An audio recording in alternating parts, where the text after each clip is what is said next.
여러분 안녕하십니까? 뉴스데스크 제주를 시작하겠습니다.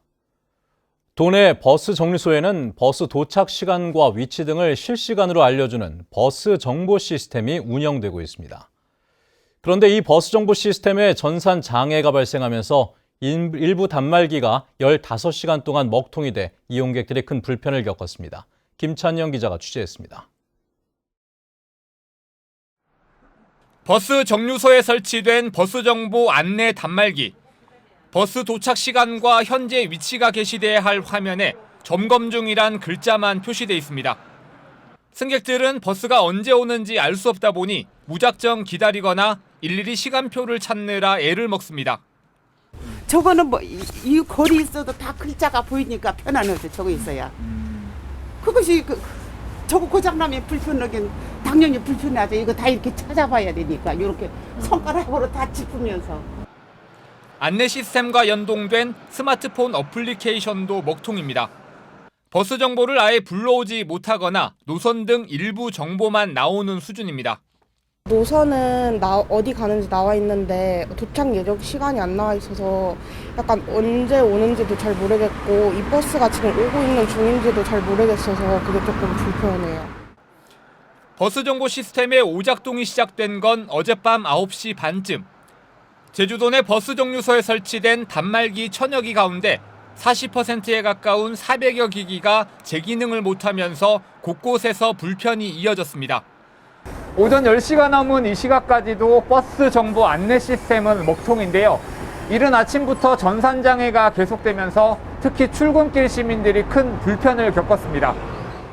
제주도는 제주도청 주전산실 메인 서버 방화벽에서 전산 충돌이 일어나 장애가 발생한 것으로 보고 15시간 만에 시스템을 복구했습니다. 저희들은 오전 12시 전에 이미 임시 복구가 된 상태입니다. 향후에 이 문제점에 대해서 원인 분석해서 장비 교체라든지 개선책을 마련하도록 하겠습니다. 제주 버스 정보 시스템은 대중교통 활성화를 위해 지난 2007년에 본격적으로 도입됐습니다. 하지만 장비 노후화가 이어지면서 지난해 6월에도 메인 서버 하드웨어가 고장나 서비스가 15시간 동안 멈추기도 했습니다. MBC 뉴스 김찬현입니다.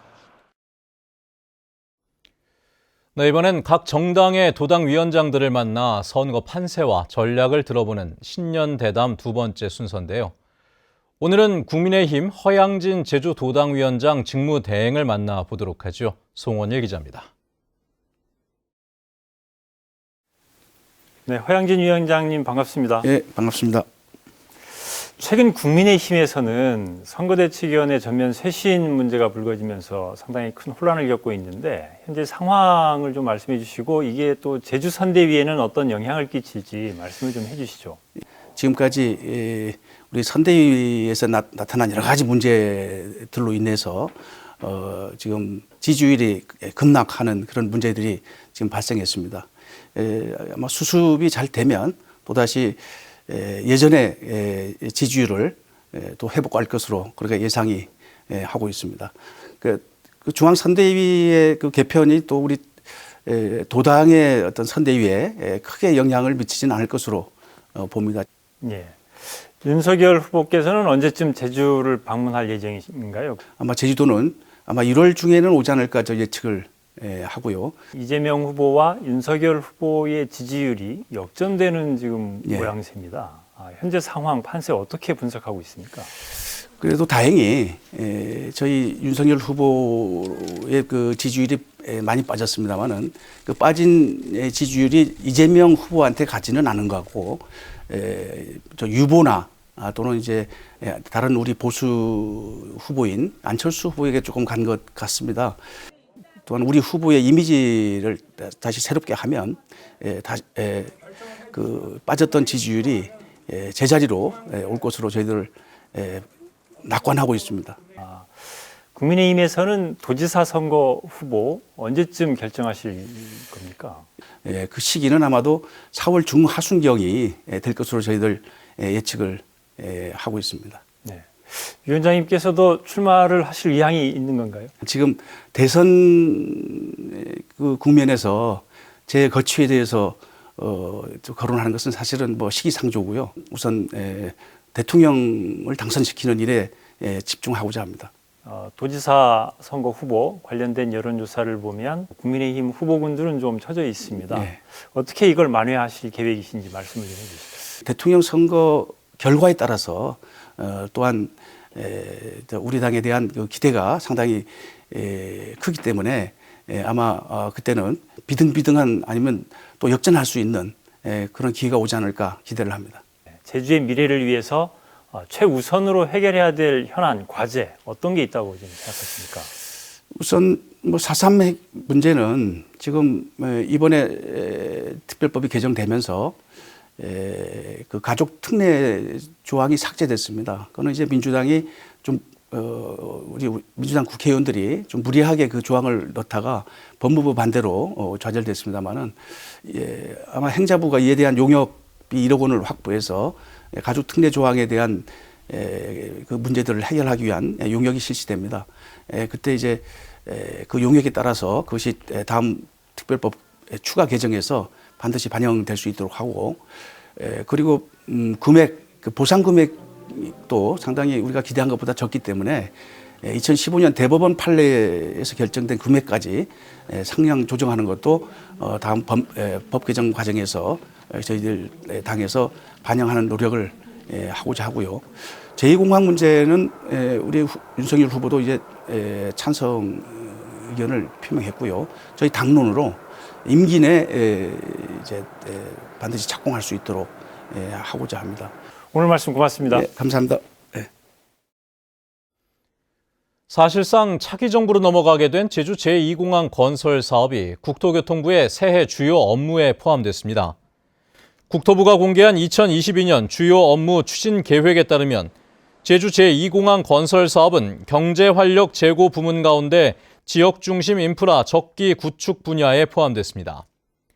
현재 국토부가 진행 중인 제주 제2공항 전략환경 영향평가 보완 가능성 검토 연구 용역 결과는 오는 7월쯤 나올 예정이며 제주 제2공항 사업은 이를 토대로 새 정부에서 최종 결정될 전망입니다. 코로나19 확산으로 대부분 중단됐던 스포츠 선수단의 제주 전지훈련이 2년 만에 재개되면서 모처럼 활기를 띠고 있습니다. 하지만 집단 감염은 잇따라 발생하고 있는 데다 외부 유입을 통한 오미크론 확진도 꾸준히 이어지고 있어 방역 당국은 긴장하고 있습니다. 김항석 기자입니다. 가볍게 몸을 풀고 훈련에 나선 선수들. 패스를 주고받는 선수들의 움직임이 가볍습니다. 전지훈련을 위해 제주를 찾은 프로축구팀 선수들입니다. 육지보다는 사실 상당히 따뜻하고 그리고 환경도 상당히 쾌적하고 잔디 상태도 상당히 좋기 때문에 제주에서 훈련 중인 전지훈련 선수단은 76개 팀에 2,400여 명. 다음 달까지 220개 팀 14,000여 명이 제주를 찾아 경제적 파급 효과가 360억 원에 이를 것으로 예상되는 가운데 제주도가 철저한 방역 관리에 나섰습니다. PCR 검사에서 음성 판정을 받은 선수만 제주 훈련이 허용되고 매일 건강을 확인하는 문진표를 작성해야 합니다. 발열 체크를 통해 37.5도가 넘을 경우에는 보건소와 비상연락망 체계 구축을 통해 자가격리 등 조치를 취하고 있습니다. 변수는 잦아들지 않는 코로나19 감염 추세입니다. 오늘 오후 5시 기준 제주 지역 신규 확진자는 지난달 10일 이후 가장 많은 42명. 서귀포시 초등학교에서 21명이 집단 감염돼 하루 만에 누적 확진자 수가 22명으로 늘었고 제주시 선교센터에서도 9명이 집단 감염되는 등 감염 확산세가 꺾이지 않고 있기 때문입니다. 여기다가 외부 유입으로 인한 오미크론 확진자도 11명으로 늘어 방역 당국을 긴장시키고 있습니다. 오미크론 확진자들의 경향성을 보면 무증상 감염자가 또 젊은 사람들 층에서 굉장히 많습니다. 그래서 늘 우리 도는 몇만 명의 3만 명 전후의 입도객들이 다녀가고 있기 때문에 예의주시하면서 대응을 하려고 지금 가라앉는가 싶던 집단 감염이 또다시 발생하면서 손 씻기와 거리 두기, 마스크 착용 등 개인 방역 수칙 준수가 어느 때보다 중요해지고 있습니다. MBC 뉴스 김항섭입니다. 네, 다음은 희망 2022 나눔 캠페인 성금을 보내주신 분들입니다. 애월 1급 자동차 공업사 대표 김경민 씨 100만 원, 진승철 고미소 씨 100만 원, 진가온 씨가 3만 원을 보내주셨습니다. 성금을 맡겨주실 분은 이달 말까지 제주사회복지 공동모금회로 문의하시거나 화면에 제주은행이나 농협계좌로 보내주시면 됩니다. 고맙습니다. 뉴스데스크 제주였습니다. 여러분 고맙습니다.